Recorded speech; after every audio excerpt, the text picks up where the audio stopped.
What's good, y'all? So, straight to it. Just got hit up by this company, Hisea, with some garden boots, man. I'm a big fan of garden boots, always have been. However, I have not been wearing garden boots as of late. Now, I normally go to Crocs when it comes to my garden boots, but these cats hit me up and sent me some new garden slippers, y'all. I'm kind of digging these. So already, this is dope. I like the tread at the bottom. These things are insulated too. I've already had the pleasure of slipping my foot into this, and it's a little bit more comfortable. Actually, it's a lot more comfortable than Crocs. So far so good. Anyway, as you guys can see, I have a lot of work to do back here, so I'm going to be putting these things through their paces and see if they can't keep up with me. A lot of times I find, you know, some garden boots, even Crocs, could be a little bit clunky when working in the garden. So I'm kind of looking forward to it. If I like these, I'll come back, let you guys know the promo codes, give you guys all the information as to where you can get these, because I don't want to really rep anything that I wouldn't wear here in the garden. But so far so good. They're coming with some heat too, man. Like I said, they're insulated, waterproof, always a plus. They are a little heavy, but that's not bad. It's not horrible. You know what I'm saying?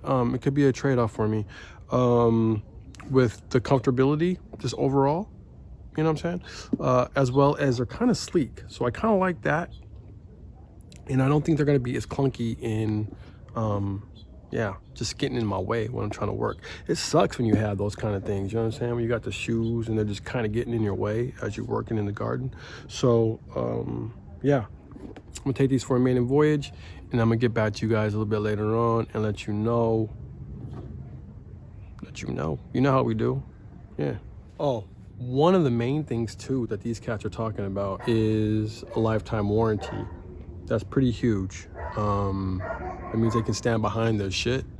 I like a company that can stand behind their shit. I don't know why more companies aren't giving lifetime warranties, you know what I'm saying? Actually, I do know why a lot of companies aren't giving lifetime warranties. It was yeah, they're garbage. So anyway, big up. We're like lifetime warranty. That's gonna get my attention. So let's see what pops. They slide on mad easy too, dude. Oh, I'm telling you, they feel good, y'all. Kind of look fly too. Look at this.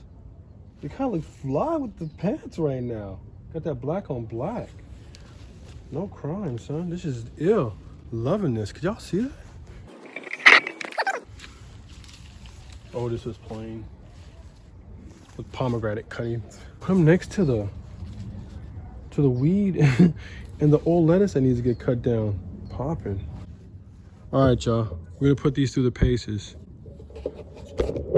See if they can keep up with me. I feel right now that they can keep up with me, so I'm kind of liking that. This is serious, y'all. Like, shoes are important. You know what I mean? Out here in the garden, boots, very important. I'm gonna stop talking about it, be about it. Let's go. So as of late, y'all, really been back to my focus on my workflow. How is it that I kind of keep my system going on a week-to-week basis? Have the time to add new things in. So basically, Little Plot That Could has always been based on a one-man operation. However, the one man now needs to start focusing and going to other places. So we've been adding more things on to the plot itself. So stay tuned for that because we have some pretty exciting things that are coming around here pretty soon. So the workflow, right? The way I've been doing it is just pretty much taking another page out of permaculture. I've always been able to zone off my plots. When I was running multiple plots, each one of those plots were looked at as a zone. And then of course the plot within itself had zones within itself. The Little Plot That Could is no different. As opposed to in what you'd find in permaculture where it's going to be zone A, zone B, zone C. Pretty much here on a little plot like this, everything's zone A. You know what I'm saying? Because for the most part, everything is either going to get looked at once a day or everything is going to, yeah, just need that type of attention. Anyhow, the way that I've been doing it as of late is actually just going in order. So I'll start in my front yard first. I don't really have any kind of order in terms of, because again, all these parts of my plot, my zone A, my zone B, my zone C, if anything's a zone A, it's the microgreens, right? Because that's 100%, those have to be touched every day. Outside of that, really, everything's like a zone B, if you will, but they're kind of like a zone A, you know, because I still have to touch them all the time. So basically, every Tuesday, that's the day we start off on our front yard, just handling the front yard, and of course the microgreens. Then the next day, Wednesday, we come to the side plot, just handling only that stuff, and then Thursday we come over here and start knocking out this plot, our rows 1 through 11.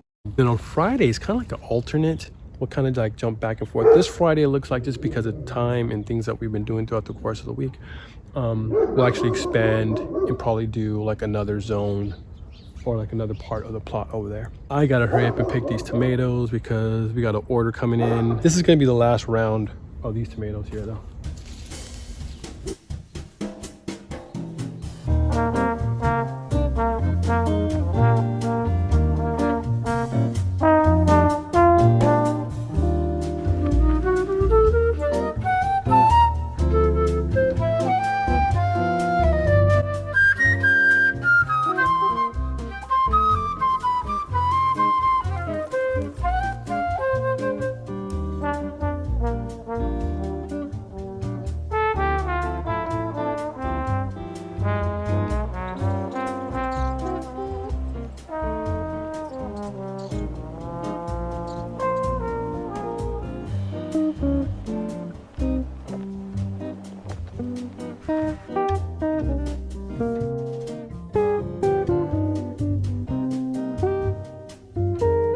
So, got a lot of stuff done.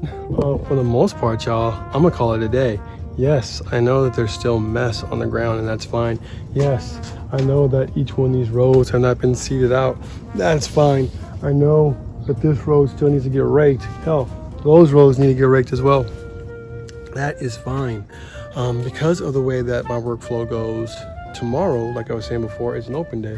So tomorrow, all I need to do is come in here, rake this thing up, seed it, cover it, bounce. Because I did this last row here, I'm actually ahead for next week, meaning all I'm gonna do tomorrow, I may or may not rake this, who knows? Kind of depends. I got a lot of stuff to do still in the microgreens tomorrow because that's post-harvesting, so we'll see what time, we'll see what exactly how much time we have to actually deal with this stuff tomorrow. Definitely we'll get these 4 rows, 2, 3, 4, 5. We'll actually get those seeded out tomorrow. Row 1's more likely gonna get covered up, and then wait for next week. Everything gets seeded out in about a 4-row block here.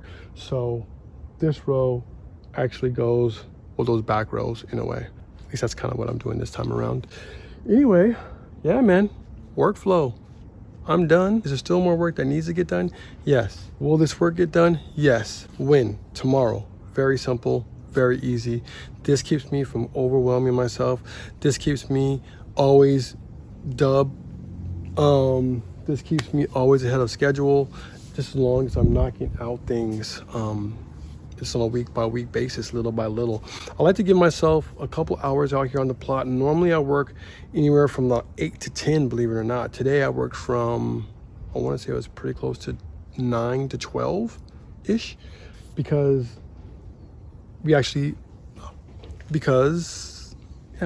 which leads me to what I was kind of getting into before.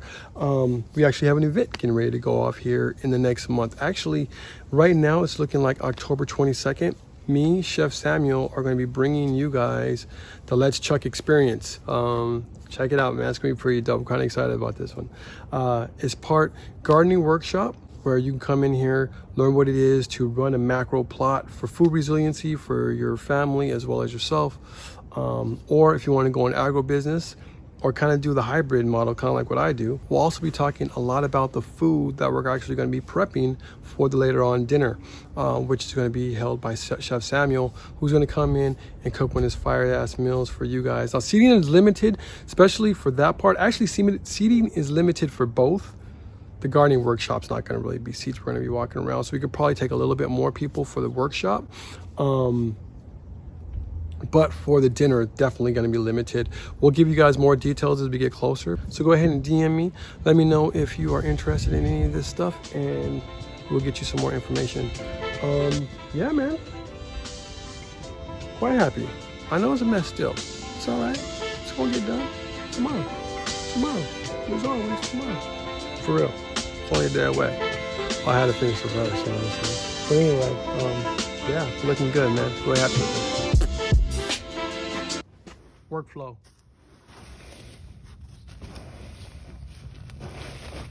All right, y'all. So it's the next day, and as you can see, man, we got a lot of stuff done yesterday. Got a lot of stuff done.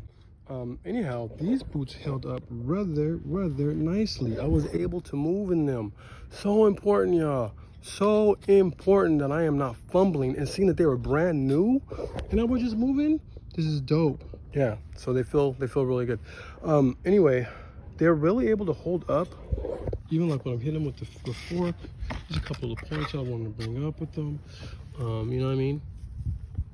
Now, the reason why I ultimately would prefer to actually even use a boot like this in the garden is because when I do need to walk on the beds, I don't feel as though I'm doing as much damage. Granted, you can do the same thing in a regular boot. I just don't feel like it. It could be all psychological, who knows, but I feel better about it, you know what I'm saying? Anyway, it feels good. They feel good. They're comfortable. I have flat feet, and I was still somewhat comfortable after a full day's work in them. Way more comfortable than I would be in my boots. And that's, I mean, so that's a step up for me. I'm not saying that these should replace boots, especially like if I had to do something, you know, where I'm, you know, potentially dangerous. I will definitely try weed whacking in them.